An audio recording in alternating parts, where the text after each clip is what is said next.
प्रधानमंत्री नरेंद्र मोदी इस समय जापान की 2 दिवसीय यात्रा पर है। भारतीय समय के अनुसार सुबह 5:40 पर वे टोक्यो के हानेडा अंतर्राष्ट्रीय हवाई अड्डे पर पहुंचे, जहां उनका जोरदार स्वागत किया गया। पीएम मोदी का आज का कार्यक्रम बेहद व्यस्त है। सुबह 10:30 से 10:50 तक उनकी बैठक जापानी बिजनेस लीडर्स के साथ होगी, जहां दोनों देशों के बीच आर्थिक और निवेश संबंधों को आगे बढ़ाने पर गहन चर्चा होगी।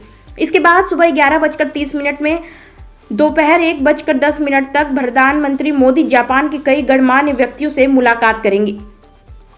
इसी दौरान जापान के सोरिनजान दारुमा जी मंदिर के मुख्य पुजारी उन्हें पारंपरिक दारुमा गुड़िया भेंट करेंगे, जो सौभाग्य और सफलता का प्रतीक मानी जाती है। दोपहर 2:30 से 5:15 तक टोक्यो में भारत जापान वार्षिक शिखर सम्मेलन होगा, जिस पर पूरी दुनिया की नजरें टिकी हैं। यह सम्मेलन दोनों देशों की विशेष रणनीतिक और वैश्विक साझेदारी को नई दिशा देने वाला है।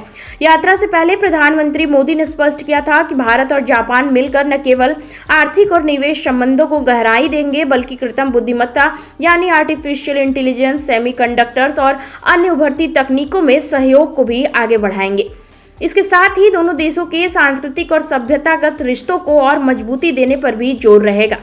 जापान यात्रा पूरी करने के बाद प्रधानमंत्री मोदी का अगला पड़ाव होगा चीन। 31 अगस्त से 1 सितंबर तक वे तियानजिन में होंगे। संघाई सहयोग संगठन यानी एससीओ शिखर सम्मेलन में हिस्सा लेंगे।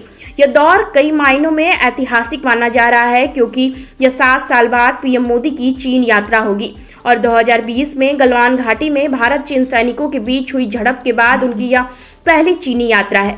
इसी वजह से दुनिया भर के रणनीतिक और कूटनीतिक विशेषज्ञ इस सम्मेलन पर बारीकी से नजर बनाए रखे हैं।